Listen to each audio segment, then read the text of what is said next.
What's up, guys?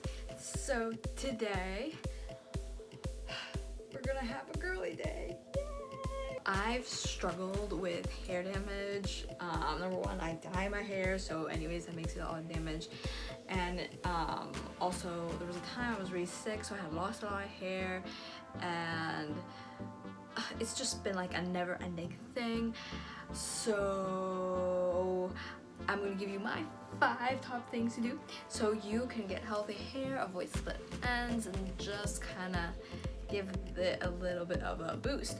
Okay, so first of all is your nutrition. Nutrition. I feel like I say this for everything, for exercise, for anything. Nutrition is above all. If you're not eating enough, or you're not getting all your vitamins, your minerals, you have a deficiency or something, that could cause you to have weaker, brittle hair.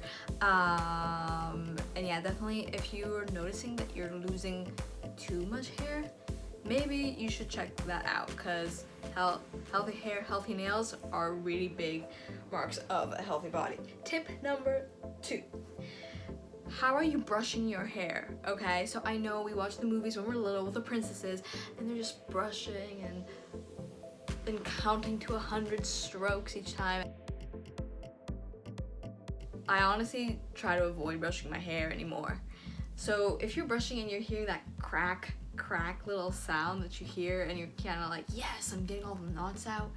You're not already getting all the knots out, you're breaking your hair. That's what you're doing. So if you have split ends and you brush your hair hard, that is why. So I recommend, if you are gonna brush your hair, use a wide tooth comb. This is what I use, and try to avoid brushing your hair when it's wet. That's something I always did. Anytime I brush my hair, I only brush it when it's wet, but that is when your hair is in its most sensitive time, and that it's just not good for your hair, people, okay? So just let it do its thing. Tip number 3.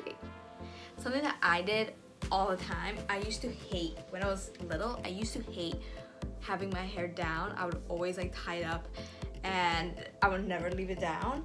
And if you're a person that wears your hair in a ponytail all the time, and you have kind of like this like top layer of head that's kind of like a fluff and like a frizz, and it's kind of short, like, and then there's these like little stringy strands on the bottom, that's most likely because of you having your hair in a ponytail all the time. All that pulling back constantly all the time is really not good on your hair, and also placing that elastic at the same spot all the time really just puts wear on hair on that specific spot, because you most likely put your ponytail around the same spot every time because that's how you like it or whatever.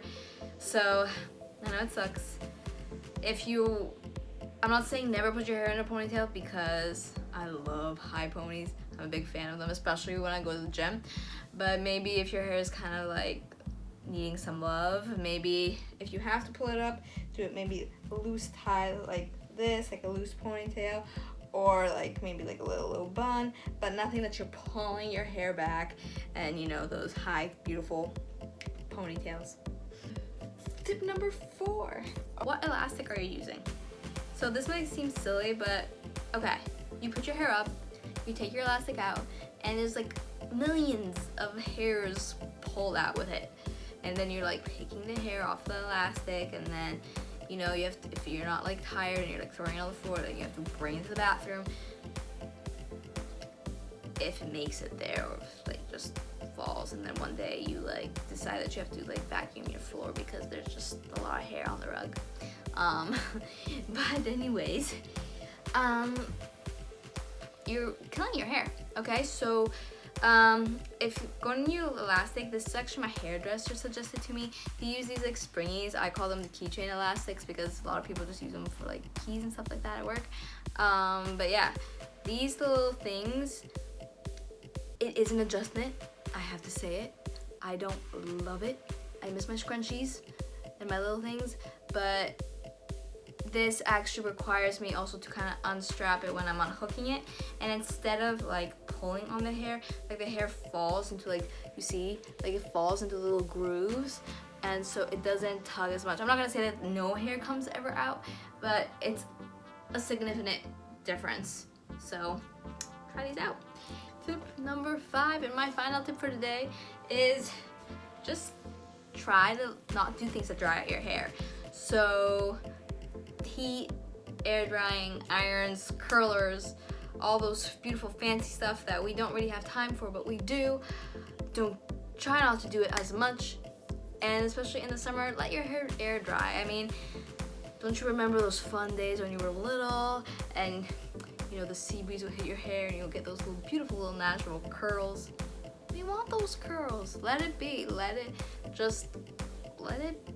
flow it out. And maybe if you let it flow out, well, it won't be as crazy all the time.